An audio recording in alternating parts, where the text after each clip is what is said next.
All right, so usually we like to start these shows out a little bit lively, a little bit happy, but we're not gonna do that tonight. I'm pissed off. Destin's pissed off. I feel like murdering someone. You know what, Destin? Let's jump into it, man. This is the Blue Stable Podcast, official podcast of Fansided. Shout out Fansided. All right, let's get back into it. All right, man. All right, so we started out 1-4. Okay, I'm sorry if my voice sounds a little off. Crazy night tonight. Not sure if you've been living under a rock, but in Colts fashion, epic collapse in the second half. We were leading at 25-3, 25-9, and end up losing 31-25. That good old Matt Eberflus defense back at it once again. Destin Adams, talk to us, man. How are you doing at midnight on Monday night? Man, I mean, we waited to start the show. I wanted to watch all these pressers, hear some of their reactions. The guy seemed sad. There was some anger here and there. I know I wasn't gonna get an angry Frank Reich presser. I know that's not what we're ever gonna get. He's very composed in those environments. What he's like behind closed doors, we're never gonna know his reaction when he went in the room. But as a whole, he stayed pretty calm and collected. Admitted some faults he saw in the game on his part. Admitted some faults of some reasonings of some situational things that kind of went down in the game for sure. But I hate leading in the NFL. I do. I hate it. I get more nervous watching the Colts have a big lead early in a game than I do with if the Colts go down big in the first half. I do. I hate it. I just don't think it's ever sustainable with the defensive scheme that we run. I think the scheme is built to allow teams to come back personally, especially when you're just giving a bigger reason to be more conservative, but we'll get more into that later. I think overall, if you had to ask me one word to describe this loss, it's heartbreaking. This team put themselves in position to be a 2-3 football team after some awful luck this first half of the season, where we have been put in position where the team just, whether it's injury related, whether it's coaching staff not calling the correct game plan, they've not really put themselves in the greatest situations to win games. So when you're in this position against a good Baltimore Ravens team, against a good quarterback in Lamar Jackson, it's heartbreaking not to be able to put this one away, man. It's heartbreaking. Look, man. First off, I just want to give credit to our guy Dave Steinwedel. If that bet would have gone down, he would have won that bet. Hey, he should have taken it. Lamar Jackson passed for about 400 yards, 3 touchdowns, 3 or 4, or whatever the case was. But if that bet would have gone down, he would have won that one. And what you said on Thursday, Destin, I mean, you said you would feel comfortable if you lost that game knowing Lamar beat you with his arm rather than his legs, and that's exactly what happened.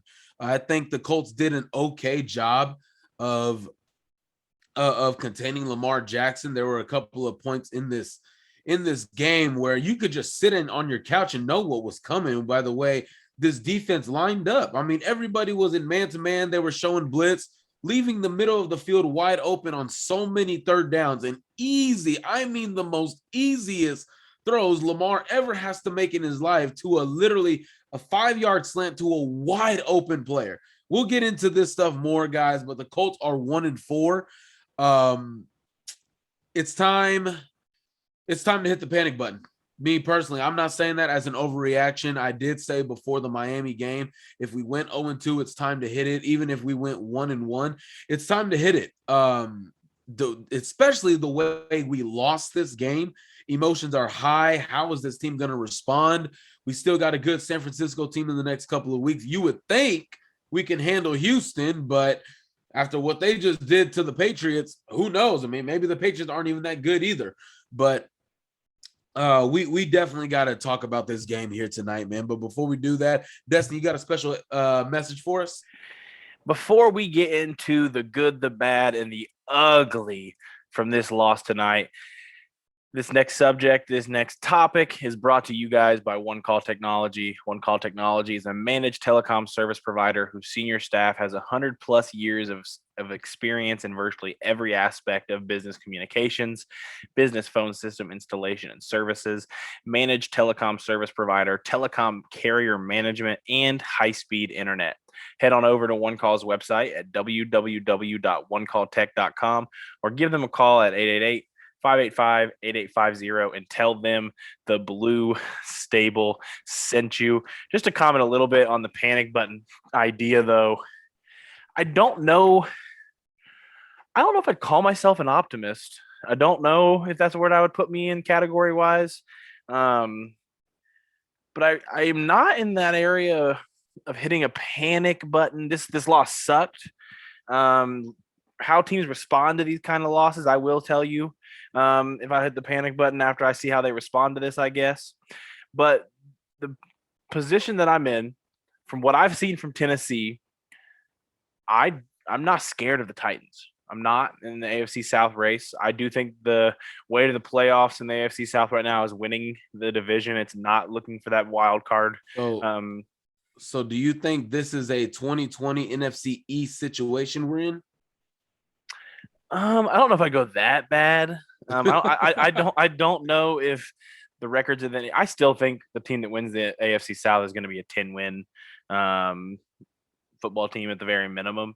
So I don't know if I go that bad, but I just don't think you should bet on a wild card spot. I think you should go for the division. That Titans game is going to be a must win. I think it'll be the first actual must win that I've put on the calendar for the year.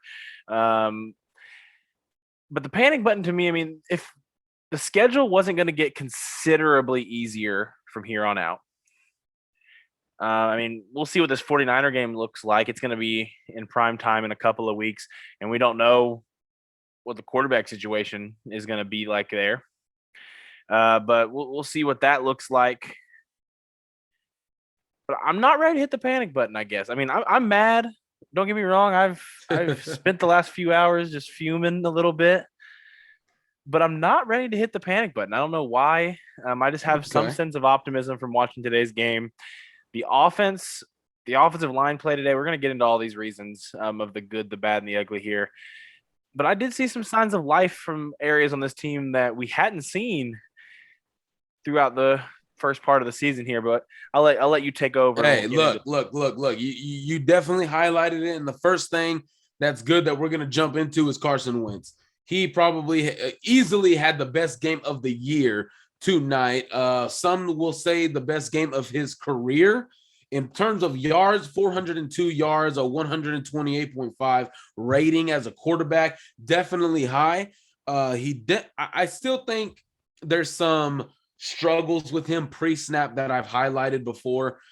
There was a couple of blitzes that he did not identify pre-snap. He didn't allow the tight end or let his running back pick up on an RPO or a play action, and it resulted in a bad result on that play.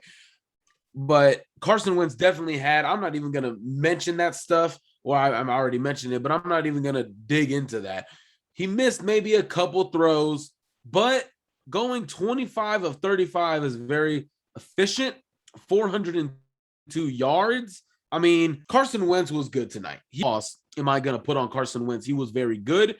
He was quick with his passes. Some of the passes that he even threw, the corner route to Mo Ali Cox down the sideline. I mean, that was such a perfectly good pass. It floated over the defenders the way it needed to. I mean, I can't say enough about Carson, man. He was not a problem tonight. He definitely brought the energy. He brought his game on prime time, and unfortunately, it resulted in us getting Bears, but I won't have too much to say about the good, to be honest with you, man. Yeah, I mean, Carson, in my opinion, has not been the issue in almost every game other than Tennessee, where he was playing at, I might even go to say 40% efficiency level. Just didn't look like himself. I think today was his best game for sure, especially throwing mechanics wise. Pre-snap, there were still some issues, like you said.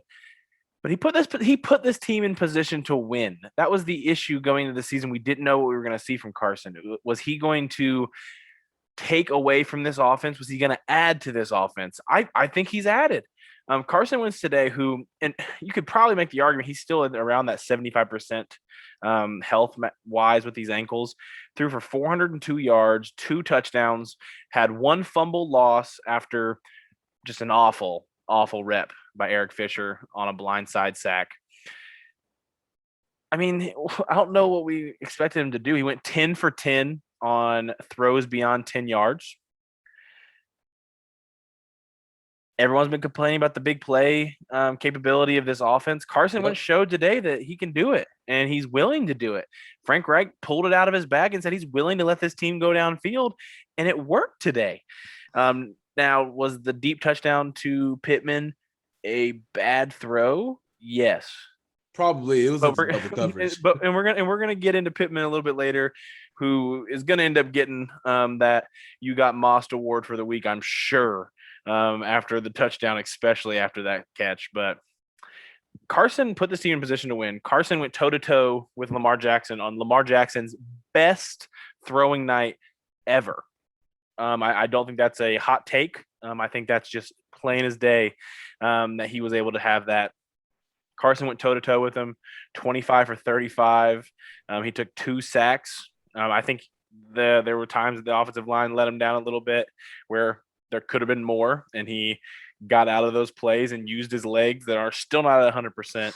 Carson Wentz put this team in position to win.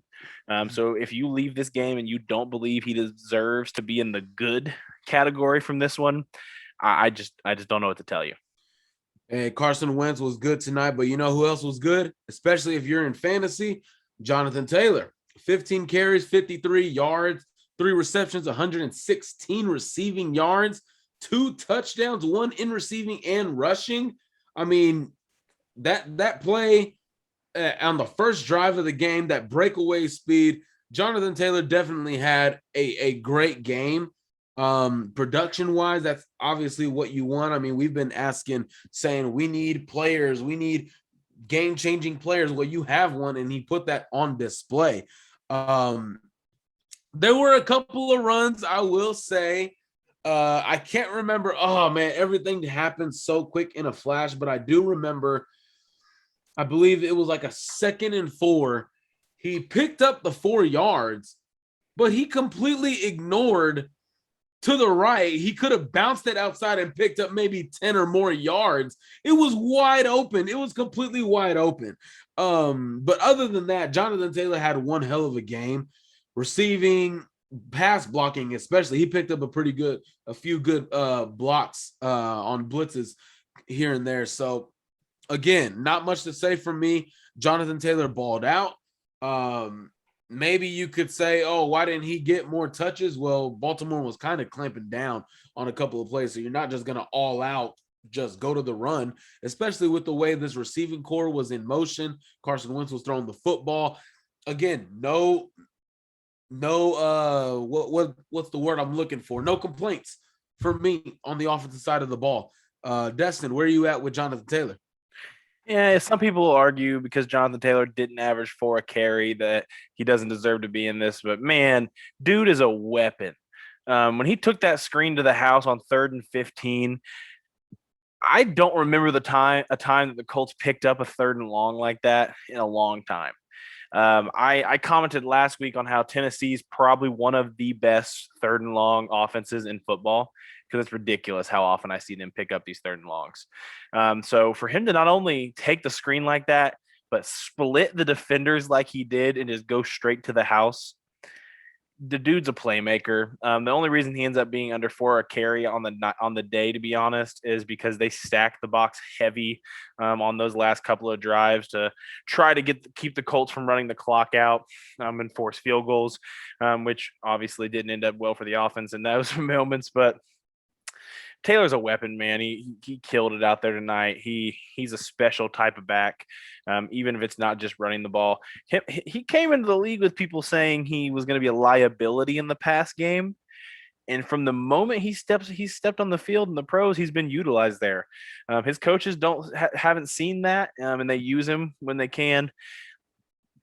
I don't know how you can come away from this game with a negative for Jonathan Taylor. I guess because he only had 53 yards, but again, they were stacking the box heavy those last couple of drives. Hard to fault the guy for that, but it was a good day to have Jonathan Taylor on my fantasy team, needing him to get big on a Monday night.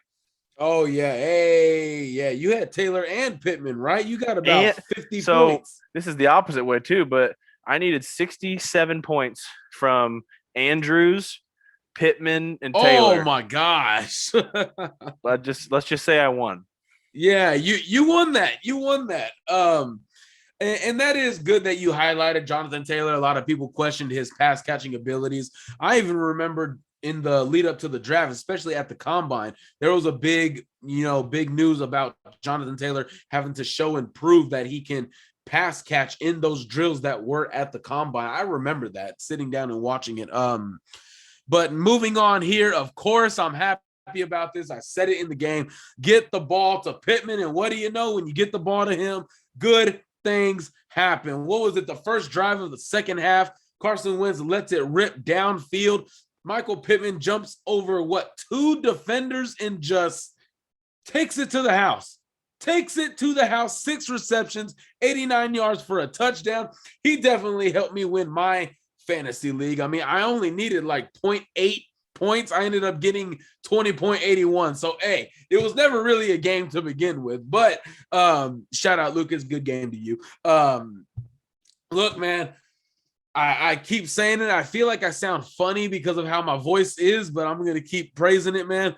Michael Pittman was just big time. He was big time. He made big throws. The run blocking by this man tonight. I don't know about you, Destin, but I thought Pittman's run blocking was a little bit more physical tonight. I thought it was. He was getting hands on some guys. He was moving them out the way, especially, I don't know if Pittman was on that screen to Taylor. I believe it was Doolin who was out there on the left side. It was him and Pascal. And I got to give both of them credit. Both of them locked up their blocks, and you've given Doolin his credit the whole time in this offense about being a blocker, one of the best, if not the best on the team. He showed it right there, both of them. Pittman, the blocking from Pittman, Pascal, and Doolin tonight was great.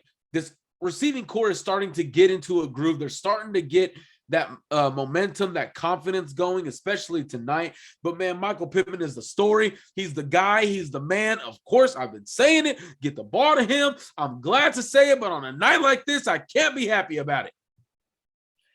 Yeah, I mean, that's 4 straight games with at least 6 catches for Michael Pittman. 6 catches for 89 yards tonight with the touchdown, obviously. Just a beautiful play on what I said earlier was not a good throw by Carson. He believed in Pittman, gave him a chance to make a play, and boy, did he make a play. And Moss and I believe it was even Humphrey, Moss and Humphrey to get the touchdown there. Pittman, man, I mean, if you follow me and Michael on Twitter, we like to give each other a hard time about the offseason, where Michael took me saying that I would love the Colts to help Pittman out a little more and get him a better running partner, so he can become a receiver one eventually. Michael, from day one, said he thought he was ready right away, and I just didn't think that was the best method of play here. But I will say, I think T.Y. Hilton getting hurt, in a way, has pushed Pittman into the point where he had to be the guy. He got to build the chemistry with Carson. And when T.Y. gets back, I'm not sure T.Y. is getting targeted more than Pittman. I just don't think that's going to happen. I think Pittman is beating good corners.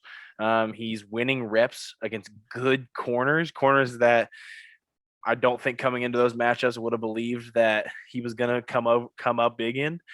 And he's that guy. I mean, when you talk about run blocking, very few players when they come into the NFL, especially skill players, can get into the mindset to believe blocking is important. It's a tough thing that a lot of the bigger personalities in the league struggle with. You're not going to see an Odell Beckham being a heavy blocker. I mean, Eric Ebron came here and basically said he's here to catch balls, not block. He's a tight end. It's expected that tight ends block. but the Colts may have one of, if not the best blocking receiving groups. When you go through, I think Zach Pascal's a great run blocker. Ashton Doolin, I think he just has that mindset, that undrafted mindset that kind of put him in there. He needs to do everything well to stay on a roster, and I think that's why he's still here, is because he's one of, if not the best run blocker on this team. I think Pittman had that aggression last year, even as a run blocker. He was just very inexperienced in it. You could tell at USC he wasn't used that way a lot. He got called for a few holding calls because he really didn't know how to keep engaging the defender in front of him. So this year, I do think he's gotten smarter about it. He had that one holding call today where he had a little lapse in judgment, got the guy on the side. They're going to get that call every time. But I agree. He's taken that step as a run blocker. And the fact that he's able to take that step while also becoming a receiver one for the Colts, I don't know how you can not like Pittman, man. He has that dog mentality. He has that I'm going to be better than you mentality. Hard not to root for Michael Pittman, man. And hopefully one of these days, tweets about me not liking him will just go away, because that's just not true. Well, hopefully in the offseason, somebody probably could have agreed with me a little bit more. I've been saying he's got that dog mentality. His father raised him well. He was raised around NFL talent, the practicing he did while his dad was at practice, after games, in training camp. He's been around the game his whole life. That's really one of the main reasons why I thought he was already ready, because he's been around that grown man mentality his entire life. And to keep on harping about Pittman, man, if you haven't realized it, look at the corners he's gone up against so far. Quandre Diggs, Jalen Ramsey, Janoris Jenkins, and a respectable corner. Xavier Howard, Byron Jones, Marlon Humphrey, Jimmy Smith, and he's still performing like this? I don't know, man. That's a pretty good pretty good production that he's shown so far. But that's probably the only happy moment I'll have in this whole entire show, so I'll go ahead and get that out now. But another good was the pass blocking, the offensive line in the second half, rather, because the first half, Jesus Christ, everybody was losing. I wouldn't say everybody, but Eric Fisher, Jesus Christ, man, you got your ass handed to you like maybe on 15 plus plays, getting beat badly, can't stay in front of everybody. We're gonna get to the bad. We're gonna get to the bad, but to the good. How about my boy representing TCU out there, Matt Pryor, out Massive there playing, man. moving dudes out the way, pass blocking good. I thought I was watching Braden Smith. I just thought he got a tan and grew like 2 more inches. But hey, man, shout out to Matt Pryor. That might be a little bit of a stretch. I will say the difference between Pryor and Davenport is drastic. It's just drastic. I think physicality. I think Pryor lost reps today. I'm not going to say I think he went out there and played at like an all-pro level or a guy that I want starting every week level even. But he chose his reps great today. I really do think I never saw a time when the play was going right. If Carson needed to roll, if the plan was for Carson to roll out right, if the run was to the right, I never saw Pryor lose a rep in those situations. And that is huge for a reserve, especially. I mean, if you're not going to be a guy that wins every single rep, picking and choosing those situations to turn it up a little bit, I like that. I liked that from Pryor today. I did. And also, massive dude. I don't see a way he's ever going to be a below average run blocker when he is that big of a man and is going to be able to move people like that. Pryor over Davenport for the foreseeable future for swing tackle. I think that job needs to be announced. I saw last week they said that nobody has separated themselves. The separation's been made.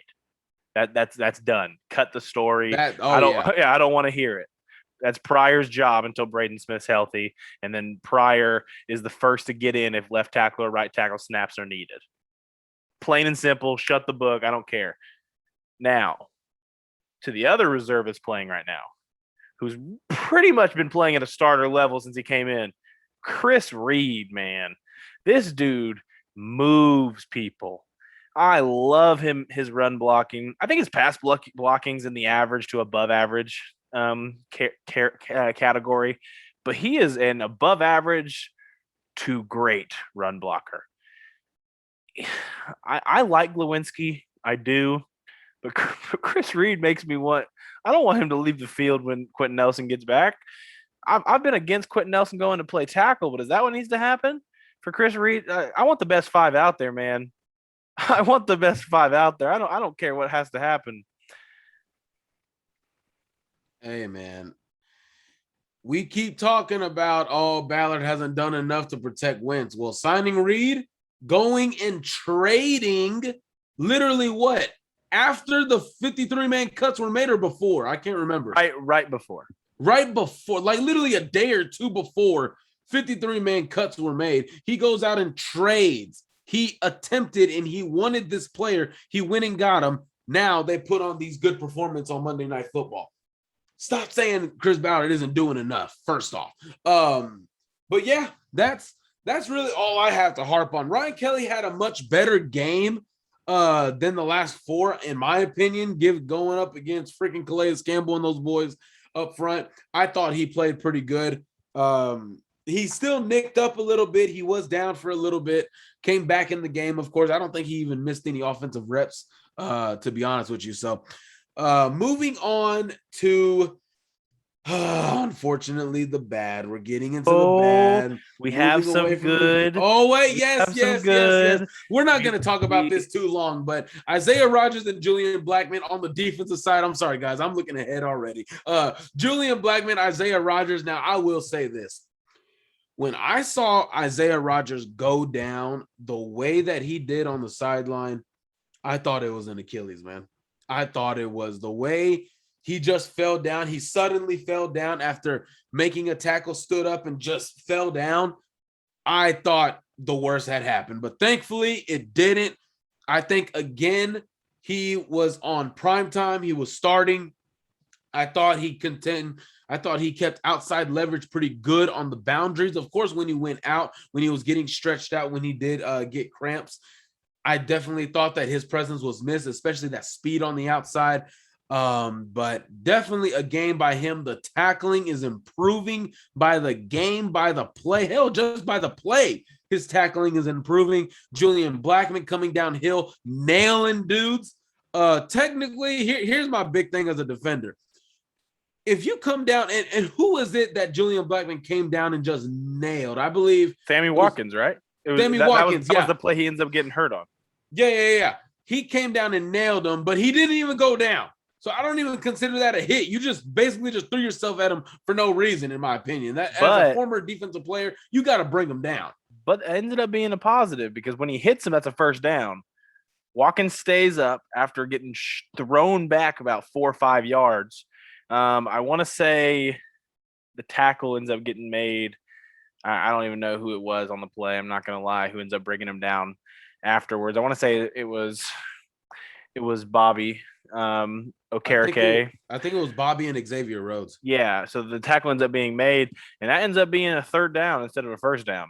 I mean, they end up getting off the field afterwards. But Julian Blackmon, man, the biggest issue I had with him the first few weeks when I thought he was playing really poor was his lanes, man. He wasn't being a high Q safety, which is what they really used him heavily last year.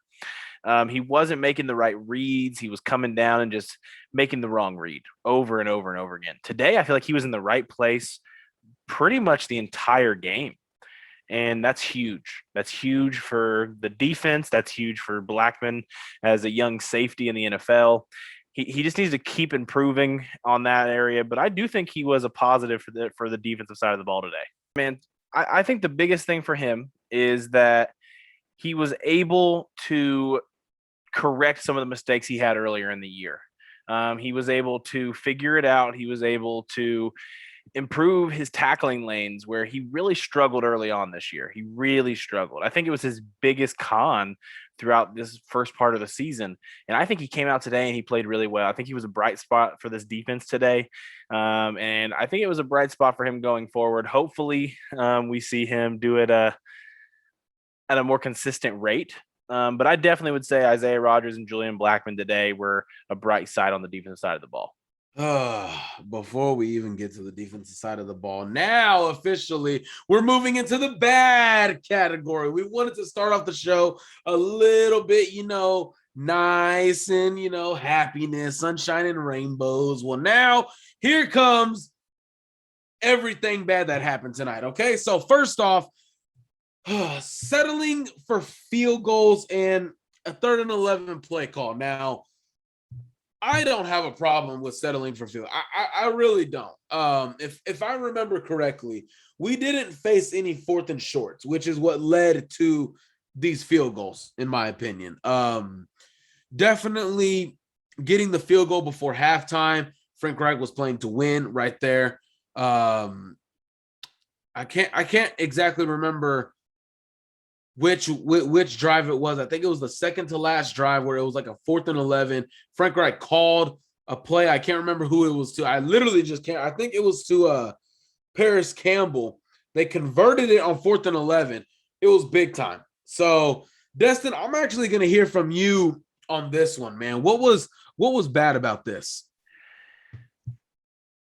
Personally, I'm always going to be on the side of aggressive in those situations. I just think settling for field goals is never going to be the way to win football games, especially against good football teams. Now, I don't have the biggest issue with some of the field goal choices. I mean, the last field goal, you make that field goal and it's pretty much ball game. So I understand why they do it. That's just a high chance of winning the game. He ends up missing it. Now, the field goal before that, on 3rd and 11, I understand the reasoning. Like, I understand why there's a reasoning to run the ball. I do. I understand that you run the ball because the clock keeps running or they call a timeout. One of the two is a positive in your direction. But if you pass that ball, you're able – Carson's a smart enough quarterback. Frank's a smart enough coach. They understand that an incompletion can't happen. The sack can't happen. But go out there and try to get the first down. I mean, that's what we see Kansas City do to put teams away. I mean, we've seen the Ravens do it to put teams away at times. I just think it was a lack of that stepping on the throat and twisting mentality that kind of needed to happen there. Now, the quarterback sneak on the last one, that was just choosing a hash mark. It was 6 seconds. They decided a throw to the end zone either could take too much time or they just didn't see the pros outweighing the cons in that situation. They go to kick the field goal. He hits the field goal. They win the game. He ends up missing it. He's a little hobbled. He hurt his hip during the first quarter, it sounds like, at post game is what they say. But, I mean, which goes into the next one, just the field goal unit leaving points on the field. 7 points total, 2 missed field goals, 1 missed extra point today from Hot Rod. Injured or not, he's got to come up with those plays. I mean, it's the difference between a win and a loss right now, points-wise. The last field goal obviously wins the game if he hits it. The extra point adds one in the favor. They're having to go for 2 multiple times. There's just so many things that had to happen for these Ravens teams to come back today. And the field goal unit being a con, that was a big one. That was a big one, Hot Rod, man. I even tweeted right before the game winner that could have been that if he hit that field goal, I was going to buy a Lego set for the first person who commented me that they had a kid. I was going to buy their kid a Lego set, and Hot Rod missed the field goal. Hashtag Hot Rod hates kids. Oh, man. I don't know. I don't find it to be that big of a deal. The run play I thought would have been good if the line would have blocked. But I believe I tweeted out at the time, I think the run play is safe, even if it's predictable. Even if it's predictable. I think the Ravens knew that Jonathan Taylor was coming up the middle. Now, again, it would have made sense if a linebacker or a safety just came downhill and made the play, but it was Calais Campbell that made the play. He was a defensive lineman who needed to be matched up with Ryan Kelly or Mark Lewinsky, and he straight up beat him and got in the backfield. I'm perfectly fine with running it there. Don't pass the ball. Don't create a chance to get a strip sack, fumble, interception, tip ball, whatever the case may be. Just play it safe, especially in that situation where you know the clock is coming down. Even if they get a touchdown, you know you still have the lead. You know the lead is not within striking distance anymore, given how much time was left in that situation. I'm perfectly fine with kicking the field goal. I don't have any issues. Now, in terms of, going for the win and everything, I definitely agree with it. If it's like, a tie ball game or something like that. But in this instance, what was it, like 4 minutes left? You were already up a touchdown. You could have went up 11 points or so. Still would have had the Ravens to go 2 times, but what are the odds of them even recovering an onside kick, or even if they did onside kick it? So I don't have the biggest problem with that here. But moving on here is our edge rushers, man.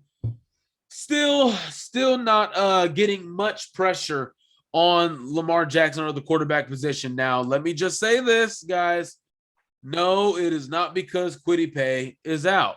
Okay, if Kwity Paye was in, it still would be the same story. It would still be the same story. Kwity Paye is not faster than Kamoko Toure. I'm not sure if he's stronger than Al-Qadim Muhammad, but guys, let's just not say Kwity Paye is the game changer in all this. He's a rookie. He's growing. He's developing. Come on now. Let's not put the weight of the world on this guy's shoulders. Kamoko Toure, in my opinion, I think he won a lot of reps. It's just getting home. It's just getting the guy down. Grover Stewart, of course, you're not going to get too much from him. Al-Qadim Muhammad, I think, still had a good game. Again, Lamar Jackson, just mobile.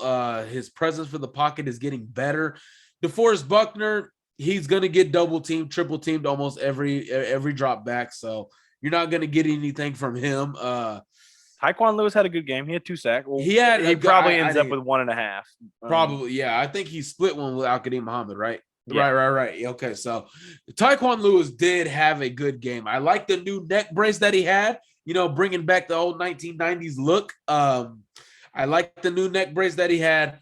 It was a good game, but it would have been a good game against like Jacoby Brissett or Ryan Tannehill. Against this quarterback, yeah, no, you got to get home. And these are the teams you're going to face in January. These are the teams you're going to face in mid to late January. And if you're not getting home, you're not getting it done in week 5, then what makes us think you're going to get it done in January if you even make it there, if your lockers aren't already cleared out by then? So, again, another week, no pressure coming in. Lamar Jackson had a lot of time back there to throw the football, to make decisions, hell, to even run. Hell, he could have ordered DoorDash and still would have got the throw off, and Chipotle would have been around the corner in 20 minutes. So, again, Destin, talk to us about this lack of pressure. When you made the choice to roll with the young edge rushers, there was pros and cons to both sides. I was all for it just because there was a higher ceiling in the approach than rolling back the Justin Houston's types. But there was always the situation you knew that the young guys were going to struggle to create that constant pressure. I think Kamoko Toure, if you look at his percentage rate of snaps he's getting, I think he's probably creating the most pressure consistently when he gets snaps. But he's getting the 3rd most snaps at edge right now. And when Kwity Paye's back, he'll probably be at 4th. Al-Qadim Muhammad, I think he's been really solid as a run stopper pretty much the entire season. And then he has sprinkled in some pass rush wins. Tyquan Lewis, strong man. He's won some reps here and there. But the issue is that they're not creating constant pressure. There's too many times where quarterbacks are getting just to sit in the pocket. That the 4th quarter, Lamar Jackson could have done his taxes. He could have upgraded he could have reinstalled some things on his computer. Like he could have built his own PC by the time a person was going to get there. And the Ravens are down starters on that offensive line. They lost a guard today. Shoot, they were playing a fullback at offensive line play today at times. because they're down players. But that constant pressure is still not there. Buckner, best guy out there, is being double teamed, triple teamed at times. So it's hard when guys around him aren't winning those reps because it makes it easier for offensive coordinators to call doubles and triples on him, make the other guys beat you. And so far, they're not. And that has to change, whether it's Kwity Paye, whether it's Kamoko Toure, whether it's Al-Qadim Muhammad, Taekwon Lewis, when Dio comes back if he plays this year. I don't care who it is. I don't. Do I want to see more of Toure? Yeah. Do I think Ben has even looked good and limited even less snaps than Toure's seen? I do think Ben's looked like he's won some reps when he's not asked to be in coverage, which we'll talk about soon. But they have to create constant pressure for this defense to work. If you're going to rush 4 at a constant rate, you have to get home with 4, and that's not happening. Yep. I mean, we keep discussing it over and over.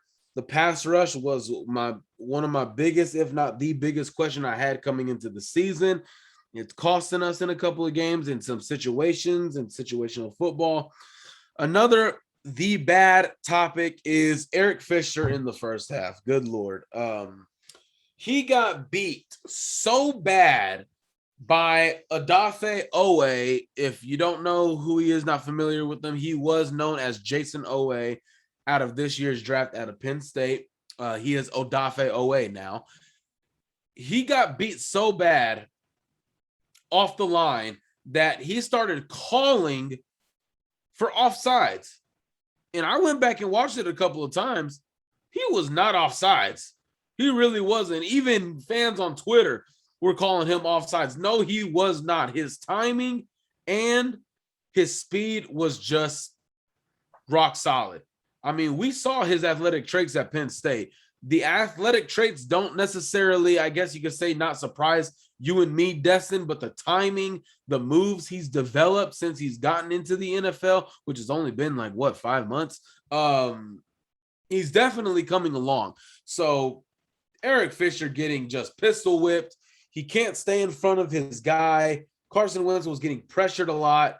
I mean, I've said it before, man. I mean, Eric Fisher, don't expect him to come back and be the savior of the offensive line. He'll come back and all the problems are fixed. No, he is still coming off an Achilles injury. He's losing some of that quick back step that he's used to having. All of that weight, all of that force that he uses in blocking, it comes from the calf muscle, up the back, into the pectoral muscle, the triceps, all of that. And if that calf isn't there, if that calf isn't all the way there, then he's going to lose. And it's still hampering him a little bit, trying to get back into the groove and try and get himself right. So again, he was bad, but I will give him his credit. In the second half, he bounced back and was much, much better. But in the first half, man, it felt like Carson Wentz had no time to throw the ball. Yeah, make sure you guys follow Michael Terrazas, MD, on Twitter for your medical advice and injury updates. But other than that, I mean, the only positive thing I can say about Eric Fisher's first half situation is that I had to come into our show outline and edit it to say just first half.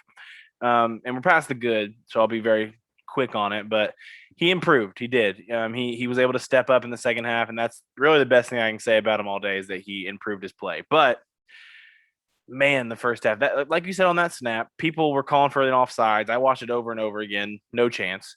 You're allowed to move as long as you do not cross that line. He doesn't. His movement does not cause an offensive lineman to jump. Therefore, it's not any form of neutral zone infraction. It was a well-timed jump on his part. Blows past Eric Fisher. Just Eric Fisher did not know where he was. Blew past him on that sack. Ends up being a forced fumble because of it. The lone turnover for the Colts on the day. The second sack that's going to end up getting credited to him, I will say in his defense, I blame on Wentz personally. Wentz has to be able to pre-snap recognize the extra blitzer that was obviously showing blitz on that side, being able to call for the extra blocker to come over in one of the tight ends. That pre-snap, you have to make that call. You have to be able to read that out. I knew he was blitzing, so he should have known he was blitzing. Just flat out. Now, other than that, I mean, Eric Fisher's first half performance reminded me of the last 2 weeks. He got bullied. Speed rushes beat him. Power rushes beat him. He wasn't winning reps. The second half, I think he got a lot more stout. I think watching a rookie whoop his tail in the first half put some fire under his feet. He really did a solid job keeping defenders in front of him the rest of the game in both the run blocking and pass blocking department. Hopefully that second half rolls over for him. But yeah, first half, Eric Fisher, no go. Hey, man, to your MD comment, there's nothing wrong with a little education. All right. YouTube, check it out. All right. There's some good information on there. So you look in the camera and just say, stay in school, kids. Stay in school, kids. All right. Or just log on to YouTube and look up some medical videos. So, anyways, now to get to my favorite part of the year, my favorite part of the show, the ugly. When I'm talking ugly, I mean ugly. I'm talking about my hair right now, like ugly. Okay? We are going to talk about the defense. Most importantly, we're going to talk about Matt Eberflus's defense. All right? Now, Dustin, I will give you plenty of time to have the floor, but please let me have this dance with this idiot, okay? Now, I want to just ask a simple question. If an opposing receiver on the other team runs nearly a 4.2 40, why in the hell would I put a defensive end in coverage to cover that guy in space in a one-on-one situation? Why would I do that? Because that's what Kamoko Toure and Ben Bandigoud were in those situations. In those exact situations. Also, when you are literally have nearly a 3-touchdown lead, we would think that you wouldn't go into a bend but don't break. That's what you like to call it, Matt. You like to call it the bend but don't break, but literally you're breaking and then just shattering. That's really what the defense is. You're breaking and then shattering, not bend but don't break, because before already 3 plays into a drive, you've already broke. I don't understand the concept, because literally Lamar Jackson, the last quarter in overtime, was the easiest sequence of his entire career. His entire career. It was the easiest. He wasn't sweating. He could have painted his daughter's toenails and still had time and still would have made a wide open throw. Wide open. Why are we emptying the middle of the field, going one-on-one coverage? Because why? I want to know why.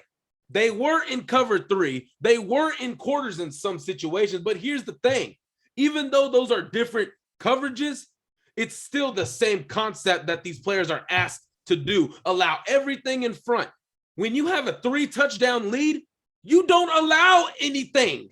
You do not allow nothing. But here's what this team did. Just like what happened in Pittsburgh last year. Let everything happen. I don't understand allowing a 12-yard gain. Hey, they didn't get the big play. Next play, 15-yard gain. Oh, they didn't get the big play. Next play, 9-yard gain. They didn't get the big play. The big play is waiting inside the 5-yard line. That's when you get 6 points. That's the big play. When you allow this whole entire, for 4 straight drives, I saw nothing but stupid coverages, stupid play calling, stupid designs. It wasn't even creative. It wasn't even getting smart. It's like he went to my little brother, asked him for a defensive concept, and then put it in play on Monday Night Football. It's like a 13-year-old's defensive concept. I don't understand what these players are supposed to do. The speed that this defense has, the talent this defense has. Why in the hell are you making them play in space? Why are you making them back up and allow everything to happen? Why is that being allowed? Why? I don't want Darius Leonard is one of the best linebackers, and you ask him, just step back, let him catch the 10-yard slant, and then tackle him. But guess what? He's got a bad ankle, so he's going to miss it and overrun his ankle. So instead of a 10-yard game, it turns into 27, turns into 17. I said it last year after Pittsburgh. I'm saying it again. I'm done with Matt Eberflus. Everybody wants to talk about Frank Reich, his play calling this, his play calling that. But when we, Destin and I, brought up the injuries, y'all said no excuses. Y'all said it's his job to figure it out. Now the tables are turned. Matt Eberflus, experienced injuries, but now somehow it's still Frank Reich's job to figure out Matt Eberflus's damn job. That's what he gets paid to do, not Frank. So where's the excuse making at now? Destin, take the floor. I'm gonna just go out and say, impressive monologue from Michael Terrazas. I knew you were gonna get a little angry. I knew you were gonna get a little fiery. I think you held it back more than I expected you to, so I applaud you, while also being very clear that you're upset. I like it. I appreciate it. Now, I am over the system. I'm not going to sound as fiery as Michael. I will say that I do not think like firing Eberflus tomorrow is the right play. I think sadly we have to go out the entire season before making a switch. I just think you are going to create way too much change. You're going to create way too much of a ripple effect on the defensive side of the ball, especially when you're just going to promote somebody that's been in the system this entire year that's going to call the same stuff for a year anyway. I think you wait the season out no matter what. Now, there are mistakes that happened today that I don't understand how people are okay enough to say they could blame the offense. Because, first of all, first thing I want to note, I counted 2 to 3 snaps where Ben Banagoo was asked to play in coverage. I counted 2 snaps where Grover Stewart was asked to drop back in coverage. I saw Kemoko Toure, who's already getting limited snaps as a pass rusher, where he dropped back in coverage. In overtime,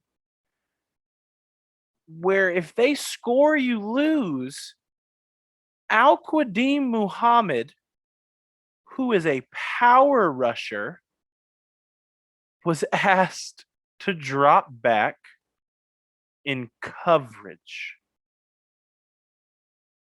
I was in awe. And not only was Al-Qadim Muhammad asked to drop back in coverage, do you know who he was put on? Mark Andrews, who was eating them alive the entire fourth quarter. I was in awe. I think this system is built to blow leads. I think the bend don't break is a good mantra. It's a good thing you can spread in the narrative, and you can tweet it, and you can live by it. But eventually, you can't say you're bending when you allow 4 straight touchdown drives with little pushback. The lead was gone before we knew it. And should the offense have stepped on the throat and gotten the end zone? Sure. But the defense didn't push back at all. And I think there was some execution problems by the player. Don't get me wrong. I think there were definitely mishaps. There were issues with having 4th and 5th string corners on the field. Yep. Now, the dumbest decision that Matt Eberflus made in the entire game, and I just mentioned dropping edge rushers in a one tech in coverage.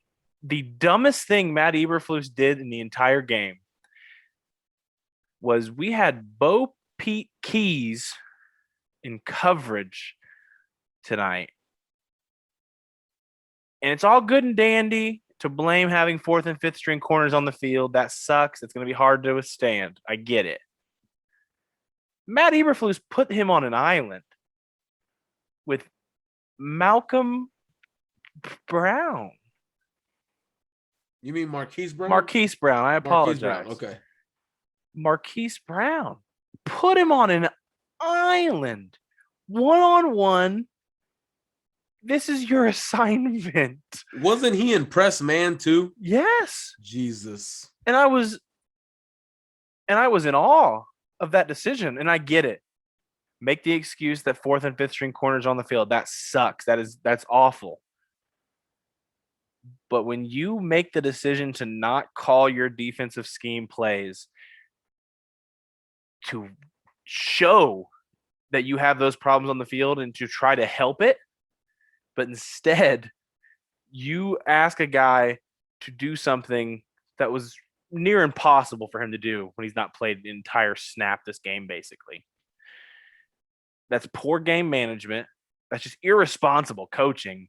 And it's just flat out inexcusable. That can't happen. I mean, all the reasons can come on my timeline. All the people can say that I am a Frank Reich homer. I don't care. If you left today's game and think this defensive scheme, it could work long term, I would just like for you to share with me what you saw to think that. And my DMs are open. I'm always willing to talk. I'm always willing to admit if I'm wrong. If you can bring a solid enough argument to me and talk about it, I'm down to have that conversation. I'm not on private. I'm not hiding from anybody. I'm willing to have that conversation with anybody and everybody. But Matt Eberflus, man, I was at the point where I was hoping he would get a head coaching job because I really did hope the best for him. No team has given this man a head coaching job. The Colts have to make the decision to fire him at the end of the year if they want this to reset. And I hope they make that decision. But again, I do not think you can fire him mid-year. I don't think that is a way to rebound from a 1-4 start now. Here we are. I agree, because whoever you bring in might want to bring in a different defensive scheme, and you just can't teach that for 3 days a week already in week 6 or week 7 or week 8, if they were to make a change. I agree with it. We're going to have to go through, but all I know is that if I was Chris Ballard, after every game, away game, Matt Eberflus, find your own damn flight ticket back home. You ain't flying with the team. You're just not, because there's nothing that you can teach them that I wouldn't be able to teach them. That's just, when I say I mean as if I'm Chris Ballard, not Michael Terrazas. I say it like that.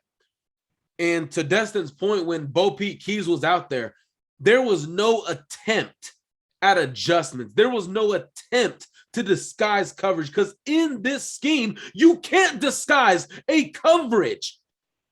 Lamar Jackson picked them apart. 16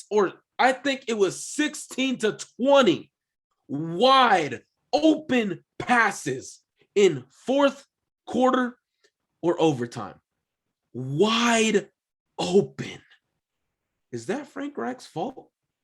And for those of you that said he got too conservative in the fourth quarter, need I remind you, I don't think the Colts punted at all in the fourth quarter. Do you, Dustin? That means every time they got the ball, they were in position to score points. But nobody wants to talk about that. Nobody wants to talk about the creative play designs, the route concepts that he was running, Carson Wentz executing. Now we're finally seeing execution. They were in, after every answer, after every Ravens touchdown, they were in position. Wright got them in position to get points. Blankenship made one. One got blocked, and another was just missed. That's not Reich's fault. They did their job. Baltimore, Calais Campbell just made an amazing play. Credit to him. Phenomenal play. He's a gigantic human being. Credit to him. Oh, why would he send Rodrigo Blankenship out to kick a field goal? Have you ever heard of communication? The type of language barrier that human beings use on Earth? Frank Reich asked Rodrigo Blankenship, "Are you good to go?" No, not even Frank Reich. Bubba Ventrone asked him, "You're good to go? Can you kick?" "Yes, coach, I can kick." Frank to Bubba, "Hey, is he good to go?" "Yeah, he's good to go. He said he's good to go." Great. That's how that goes down. Frank Reich doesn't see some broken hip MRI and say, "You know what? You're still kicking the ball." That's not how that went down.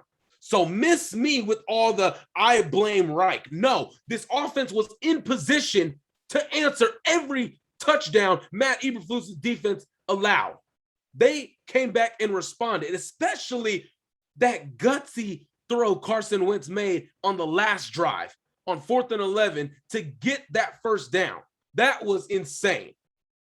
But no, we don't want to talk about that. It does seem like it's a week-to-week flip on the people that are against Reich right now, that he's too conservative, he's too aggressive. It's a fun flip each week to see like what the narrative is going to be with them. But I will push back a little bit, I guess. I do think there's a little bit of inconsistencies in Frank Reich's aggressiveness. The 4th and 11 call, what the heck? I was confused. I didn't think there was a chance they were snapping that ball. I thought they were trying to get him off sides, try to see if they can get a field goal that's a little quicker. Same. When that ball snapped, I was at Texas Roadhouse watching with my dad. When they snapped that ball, my heart left my body. My heart left my body. I was like, holy crap, this is what's happening. They end up picking it up.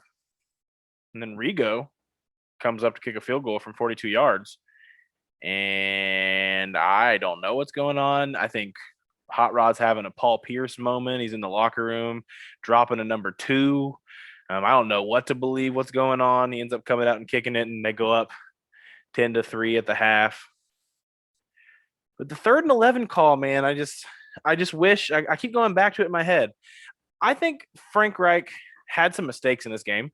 I think it's tough to have a flawless game plan. I do. I think he had some flaws. I think he made some mistakes. I mean, he admitted in his press conference he wishes he could have that 3rd and 11 back and that they could attempt to make that step on the throat. But he didn't. Now, if you ask me if Frank Reich put this team in position to win, yes. Going into this game, if you were told the Colts offense put the team in position to score 30+ points, you would say the Colts won this game, right? 100%. Whoever's listening, like, that's your answer. I can't imagine coming into this game you thought 30 points would not be enough. And that's what Frank Reich did. This team was in position to be a 30-point plus team. 25 points on the board already, 7 points left on the field, missed extra point, blocked field goal, missed field goal. 31 points. They end up losing 31-25. Any of those points are on the board in the 4th when the game's tied 25-25. The Colts win this game. Frank Reich put this team in position to win. I can't say the same thing about Matt Eberflus. And that is where my line's going to draw. I don't think Frank Reich's perfect. I don't think Frank Reich is above any criticisms. I think he does have to get more consistent with his aggression. I think he needs to have a line and he needs to stick by it. But if you truly believe after watching this game that Frank Reich lost this game, I just really don't know what to tell you. That's flat out. I just don't think it's possible. See, sometimes when our fan base says some ludicrous stuff, like I don't even know what they're talking about. Sometimes I really question the IQ. And tweets like I'm like the one I'm looking at right now, and now I'm not going to call anyone out, not going to say their not going to say their name, but there is a Colts fan on my feed asking, why haven't we brought up Marvell Tell? That's an actual question. I'm not even going to elaborate more on that. I'm just making a point. Some of y'all are crazy. And I agree. It's not a great feeling after losing that kind of game. No. I mean, I said earlier, if I had to pick one word to define that loss, it was heartbreaking. Very heartbreaking. And when it came to, I'm talking like truly heartbreaking, like the life and enjoyment of this game gets sucked out, in my opinion.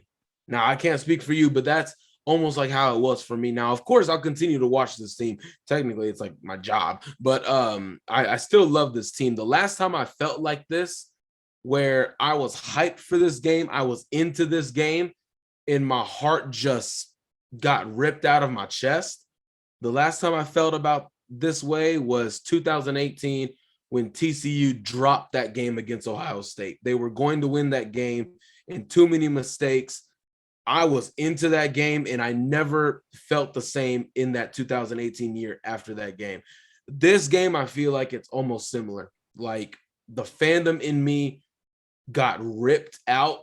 Now, I'm pretty sure it's probably going to come back, but man, I can't. I don't have anything else to say. It's not going to happen immediately. It's not going to happen in season, I don't think.